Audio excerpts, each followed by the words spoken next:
দেখুন কিভাবে ফলোয়ার বন্ধু আমার কাছে হঠাৎ করে এসে আমাকে চমকে দিল। আসসালামু আলাইকুম, সবাই কেমন আছেন? আমি ভালো আছি, আশা করি আপনারাও ভালো আছেন। দেখেন আমরা এদিন চলে আসলাম মিরপুর 2 নম্বর সংলগ্ন সনি স্কোয়ার ফুড কোর্টে পরিবারের সাথে একটু ভালো সময় পার করার জন্য এবং একটু খাওয়া দাওয়া করার জন্য খাবার নিয়ে বসেছি।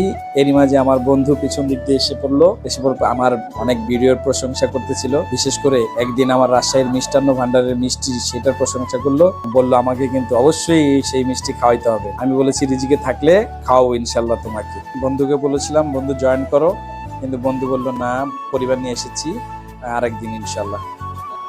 তো যাই হোক, আমরা দেখুন ফুড কোর্টের বিভিন্ন রেস্টুরেন্ট থেকে অনেকগুলো খাবার অর্ডার করেছি।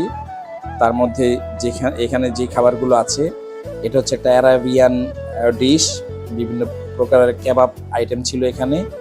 আর এটা আমার একটা প্রিয় খাবার, ক্যাশনট সালাদ। আর এটা আছে চিকেন ললিপপ, এটা আমার ছেলের খুব পছন্দের। আর এখানে আছে পটেটো ওয়েজেস, আর আর আছে চিকেন স্ট্রাইপ। আর এখানে একটা রাইসের একটা প্ল্যাটার নিয়েছিলাম আমরা। এগুলোই আমাদের আজকের মেনু। সনি স্কোয়ার ফুড কোর্টে এর আগে আমার অনেকবারই আসা হয়েছে, তাদের ম্যাক্সিমাম স্টলের খাবারই আমার ট্রাই করা হয়েছে। তবে আজকে কেন জানি কোনো খাবারই জমেনি। অনেকগুলো স্টল থেকেই অর্ডার করেছি খাবারগুলো, কিন্তু কোনো খাবারই আজকে আমার কাছে তেমন একটা স্বাদ লাগেনি। কয়েকটি স্টল থেকে আমি খাবার অর্ডার করেছি, কিন্তু নাম মেনশন করতে চাচ্ছি না আমি। তবে আমি চাই তাদের খাবারের মান যেন আরও ভালো করে। এই ছিল পরিবার নিয়ে কাটানো ভালো একটি আমার সময়। যাই হোক, আপনারা সবাই ভালো থাকবেন, সুস্থ থাকবেন, আমার জন্য দোয়া করবেন। আর আমার এই ভিডিও কেমন লাগলো আপনারা কমেন্টে জানাবেন। আর ভিডিও ভালো লাগলে ফলো দিয়ে আমার পাশে থাকবেন। আল্লাহ হাফেজ।